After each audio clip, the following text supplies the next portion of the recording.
Assalamualaikum, saya Nur Arfain binti Abdullah dan saya akan memulakan pembentangan daripada kumpulan pertama yang akan membincangkan mengenai liberalisme. Liberalisme didefinisikan sebagai sebuah fahaman atau pendirian yang liberal yang mahukan demokrasi serta kebebasan dalam kegiatan ekonomi. Liberal berasal daripada perkataan Latin liberal yang membawa maksud bebas dan bukan hamba. Perkataan liberal itu sendiri banyak dikaitkan dengan perkataan Inggeris liberty dan berkaitan rapat dengan konsep kebebasan.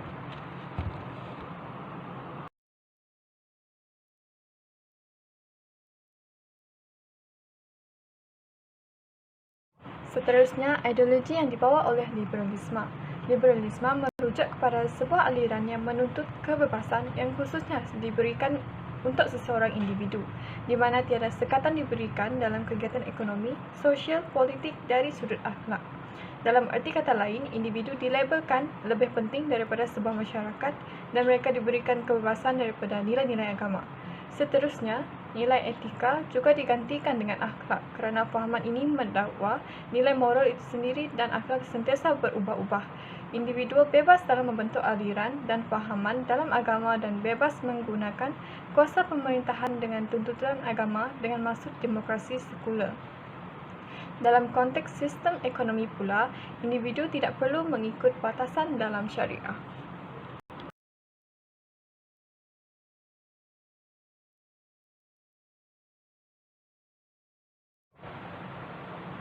Berikut adalah antara tokoh liberalisme yang banyak mencetuskan teori-teori dan gerakan yang berasaskan liberalisme. Yang pertama ialah John Locke, iaitu filsuf asal Inggeris di mana beliau pencetus kepada teori naturalism liberal. Teori ini mengatakan bahawa hak milik peribadi adalah suatu hak alam dan naluri yang tumbuh bersama pencapaian manusia. Selain daripada konsep naturalism, John Locke juga pencetus kepada konsep state of nature di mana secara alamiah manusia itu dikatakan baik tetapi kesan daripada adanya kesenjangan harta dan kekayaan, mereka khawatir jika ada hak individu yang akan diambil oleh orang lain. John berpendapat bahawa negara juga terbentuk dari adanya perjanjian sosial yang terjadi antara individu yang hidup bebas dengan penguasa. Seterusnya ialah John Locke yang merupakan seorang penulis dan filsuf asal Swiss, di mana beliau banyak mempengaruhi terjadinya revolusi Perancis dalam pembebasan kediktatoran raja dan juga golongan bangsawan. John juga merupakan pencetus teori kontrak sosial di mana sebuah kesepakatan rasional tentang seberapa besar dan luas kebebasan seorang individu. Tokoh ketiga iaitu Voltaire, seorang penulis dan filsuf asal Perancis. Voltaire sangatlah mendukung hak-hak manusia dalam kebebasan sipil, termasuklah kebebasan beragama dan hak mendapatkan pengadilan yang sepatutnya. Voltaire sangat dikenali sebagai individu yang mencetuskan gerakan Voltaire, di mana gerakan tersebut banyak disalurkan melalui karya kritik terhadap gereja dan institusi Perancis pada masa itu.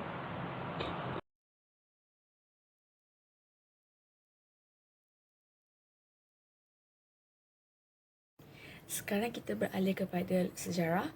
Liberalisme mula berkembang pada abad yang ke-18 dan ke-19 di Perancis dan England.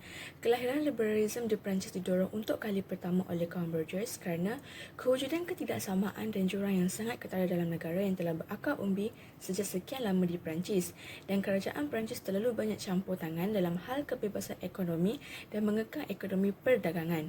Maka dengan itu terdapat perpecahan dan perbezaan yang sangat jelas antara kumpulan di Perancis di mana golongan pertama dan kedua yang terdiri daripada golongan bangsawan dan golongan ulama mempunyai banyak hak tetapi tiada kewajipan, manakala kumpulan ketiga yang terdiri daripada kaum burgess yang kaya raya dan rakyat biasa tanpa hak tetapi penuh dengan kewajipan. Maka golongan burgess mengajak rakyat untuk menentang kuasa raja yang tidak terhad dan golongan bangsawan yang bertindak sewenang-wenangnya. Seterusnya, permulaan perkembangan liberalisme juga berlaku di England pada abad ke-19. Raja John pada masa itu mengeluarkan piagam Magna Carta yang menjamin kebebasan hak individu. Magna Carta merupakan langkah pertama untuk mengahad kuasa mutlak Raja-Raja England. Maka tercetuslah dua peristiwa penting dalam perjuangan kebebasan individu pada tahun 1776 di mana tementerannya deklarasi kemerdekaan oleh 13 jajahan British di Amerika Utara dan Amerika Syarikat telah dilahirkan. Peristiwa yang kedua ialah penerbitan buku The Wealth of Nations oleh Adam Smith yang melarang campur tangan kerajaan dalam urusan ekonomi.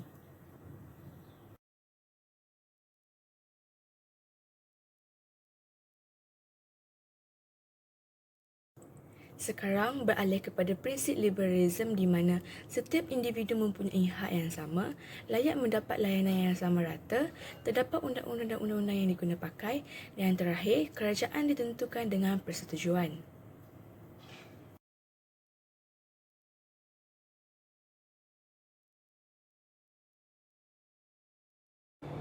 Antara salah satu punca liberalisme ini adalah pemikiran terbuka. Pada era modernisasi ini, masyarakat kita terlalu berfikiran terbuka dalam pelbagai aspek dengan cara menerima masuk kebudayaan dan pemikiran barat. Sebagai contoh, terdapat beberapa golongan Islam liberal yang berselindung di sebalik nama Islam dengan mentafsir semula Al-Quran dan hukum hakam agama Islam. Ini adalah kerana mereka menganggap semua tafsiran agama Islam adalah kolot dan memerlukan pembaharuan. Dalam konteks seperti ini, agama Islam seperti bukan lagi satu perintah, malah hanya anutan saja. Bukan itu saja, perkara ini turut mendorong kepada gerakan LGBT yang semakin berleluasa memperkenalkan diri mereka kepada masyarakat atas alasan mereka mahu diberikan layanan sama rata seperti masyarakat sekeliling. Punca seterusnya yang mendorong kepada liberalisme ini ialah kurang pendidikan agama. Umum mengetahui bahawa ibu bapa memainkan peranan penting dalam memupuk ajaran agama Islam dalam diri anak-anak sejak kecil. Namun, sekiranya batas-batas dalam ajaran Islam tidak diterapkan dalam diri anak-anak, maka akan wujudlah pendapat dan minat yang berkaitan dengan ajaran liberalisme ini. Ajaran ini amat mudah tersebar dengan adanya sosial media seperti Facebook, Twitter dan Instagram yang membolehkan fahaman liberalisme ini dicapai oleh banyak pihak, terutamanya sekali golongan remaja. Kerana golongan remaja amat mudah terpengaruh dan sentiasa mempunyai rasa ingin mencuba. Kesan yang ketiga ialah kesedaran memperbaharui cara hidup. Fahaman liberalisme ini mendorong kepada idea untuk membaharui cara hidup kerana terlalu taksub dalam memodernkan dan menyelahkan potensi diri. Ini adalah kerana fahaman ini menolak sebarang bentuk pembatasan dalam pemikiran dan cara hidup, khususnya daripada pemerintah agama Islam itu tersendiri.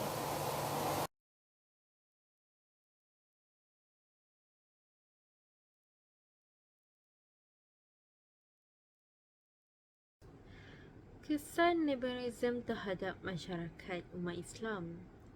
Terdapat banyak kesan liberalisme terhadap masyarakat umat Islam, tapi saya hanya akan menerangkan 3 sahaja, iaitu yang pertama, melahirkan stigma yang dapat menjadi ancaman kepada ajaran Islam. Contohnya, berlaku isu tentang golongan-golongan lesbian, gay, bisexual dan transgender yang mahu mempertahankan hak-hak asasi mereka. Yang kedua, isu tentang kewujudan pertubuhan seksual yang telah berlaku di Malaysia. Contohnya, pertubuhan Sister in Islam dan beberapa lagi NGO-NGO yang lain. Hal ini kerana mereka mahu mempertahankan hak-hak mereka, antaranya hak memperjuangkan persamaan gender atau mahu menentang amalan berpoligami. Kesan ini akan mendatangkan keburukan dengan menentang undang-undang keluarga Islam dan penolakan terhadap ajaran Islam. Yang ketiga, iaitu yang terakhir, ialah fahaman liberalisme ini mampu melumpuhkan serta menyidakkan hukum syariat Islam. Perkara ini jelaslah membuktikan bahawa ia dapat meruntuhkan moral dan akidah buruk terhadap masyarakat umat Islam. Perkara ini memberi kesan yang buruk terhadap masyarakat umat Islam dengan berlakunya isu-isu yang tidak diingini. Contohnya, isu murtad. Di sini jelaslah membuktikan bahawa fahaman liberalism ini harus dielakkan kerana perkara ini akan memberikan kesan-kesan yang buruk terhadap masyarakat umat Islam di negara ini.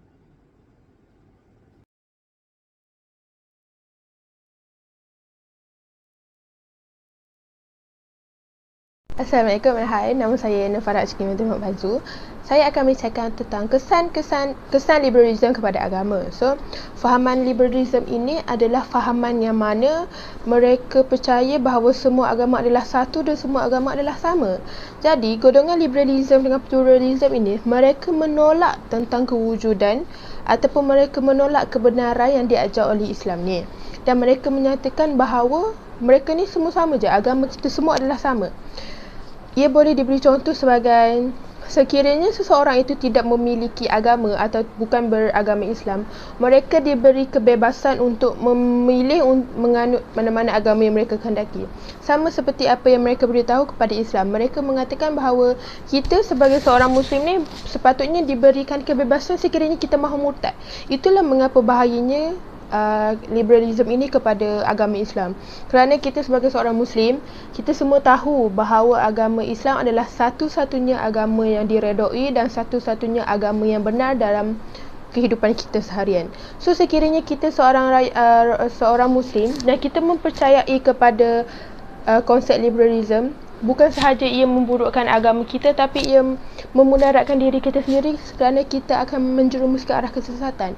Sekiranya mereka kata bahawa agama semua sama, mereka seolah-olah mendetakkan bahawa agama Islam itu adalah di tempat yang paling rendah. Sedangkan kita semua mengetahui bahawa Islam adalah tempat yang paling atas dan berada di tempat yang paling tinggi. Oleh sebab itu, kita sebagai seorang umat Islam, kita perlu menolak sekeras-kerasnya tentang kefahaman dan ajaran liberalism ini, kerana kita tahu bahawa agama Islam adalah satu-satunya agama yang benar. Sekiranya kita terikut dengan ajaran liberalism ini, ia bukan hanya merosakkan akhlak, tapi ia menyebabkan seseorang itu semakin jauh dari jalan Allah dan kita akan terdiri daripada orang-orang yang rugi. Sekian sahaja daripada saya. Terima kasih kerana mendengar. Saya akan serahkan perbincangan seterusnya kepada sahabat saya. Terima kasih.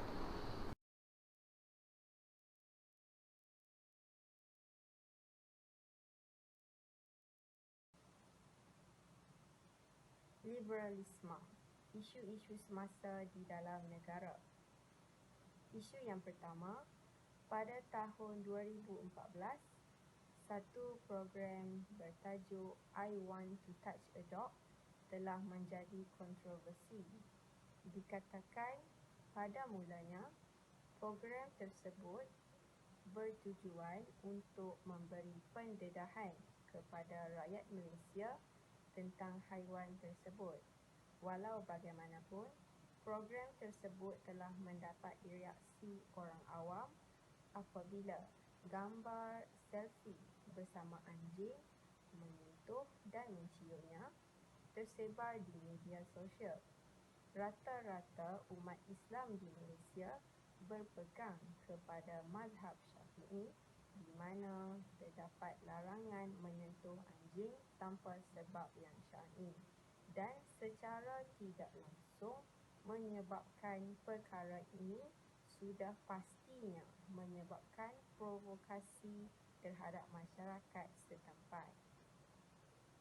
Isu yang kedua, di Malaysia pada tahun 2019, satu pertandingan debat Piala Tun Razak telah diadakan dan apa yang menjadi isunya adalah topik perdebatan yang dipilih adalah bertajuk homoseksual, di mana soalan-soalan yang akan didebatkan adalah sangat bercanggah dengan prinsip agama Islam.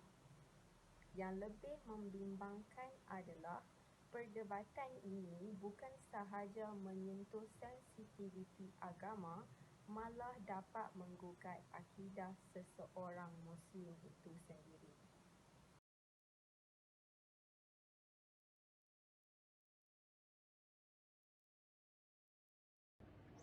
Seterusnya kita akan membincangkan tentang cara menangani isu liberalisme. Pertama, mari kita lihat dalam skop individu. Sebagai seorang individu, apa yang boleh kita lakukan supaya kita dapat membanteras liberalisme ini? Kita seharusnya membaca dan mengkaji bahan-bahan yang berkaitan dengan unsur kebebasan yang melampaui batas agar kita dapat menghindarkan diri daripada terjebak dalam liberalisme. Jika kita tidak tahu apakah itu liberalisme, kita seharusnya mencari jawapan yang lebih mendalam agar kita dapat menimbang balik buruknya liberalisme. Yang kedua, dalam peringkat masyarakat, ketua kampung misalnya boleh menganjurkan seminar atau diskusi ilmu berkaitan liberalisme. Hal ini kerana ada segelintir masyarakat yang tidak mengetahui langsung tentang liberalisme. Mereka tidak tahu apakah buruknya liberalisme tersebut. Jadi melalui seminar dan diskusi ilmu ini, mereka dapat membuka minda dan menjauhkan diri daripada unsur liberalisme.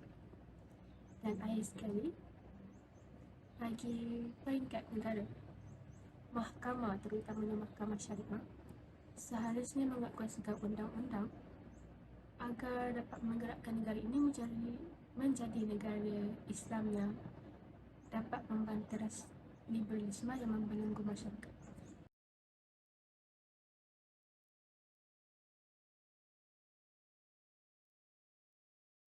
Filem ini membawakan mesej yang sangat mengelurukan dan watak utamanya dibawa oleh Datuk Shahruhan jelas menjengkelkan.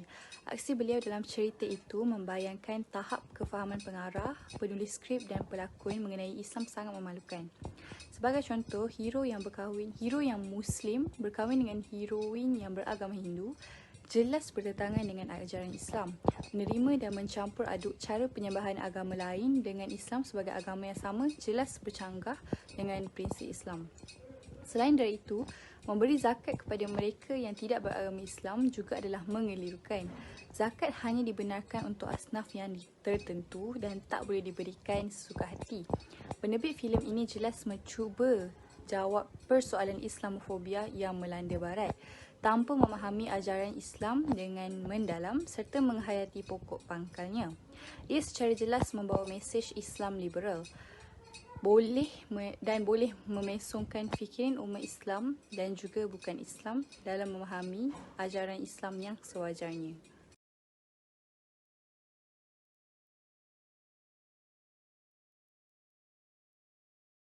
Assalamualaikum, saya Ana Khairini binti Muhammad Zulkifli akan menerangkan rumusan tentang topik liberalisme ini. Konklusinya, liberalisme ialah mazhab pemikiran yang mementingkan kebebasan individu dan keterbukaan di mana wajibnya menghormati kebebasan individu serta berkeyakinan tugas pemerintah ialah menjaga dan melindungi rakyat.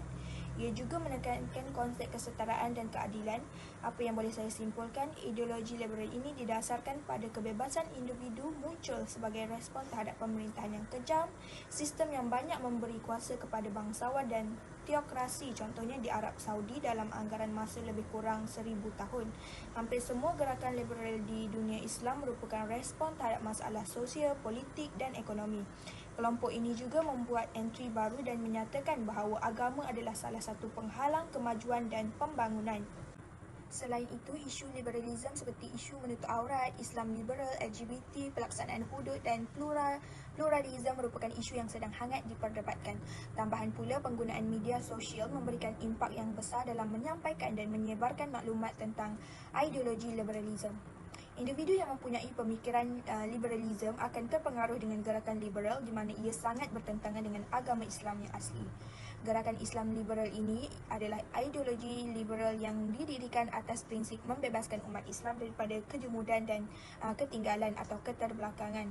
Hal ini dilakukan bagi menghormati perbezaan pandangan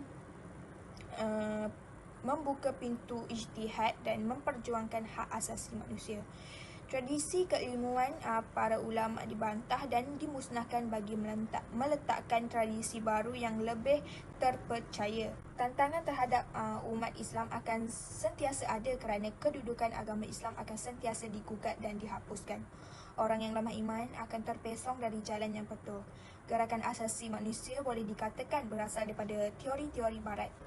Oleh itu, masyarakat Islam harus mempelajari ilmu agama yang sebenar supaya dapat dijadikan benteng untuk terus berada di jalan yang betul dan dapat menyaring pemikiran barat serta mengenal pasti adakah ia selari dan selaras dengan nilai-nilai sebenar Islam, kerana ia sepatutnya mengikut Al-Quran dan hadis, bukannya mengikut ilmu barat yang berasaskan pemikiran sendiri yang tidak mematuhi syariat meskipun ia logik pada akal.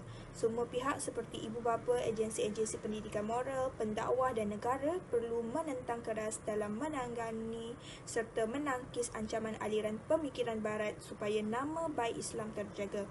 Ia merupakan tanggungjawab setiap Muslim untuk hadir dan menentang perkara yang bercanggah dengan agama Islam. Sekian itu saja daripada saya. Terima kasih.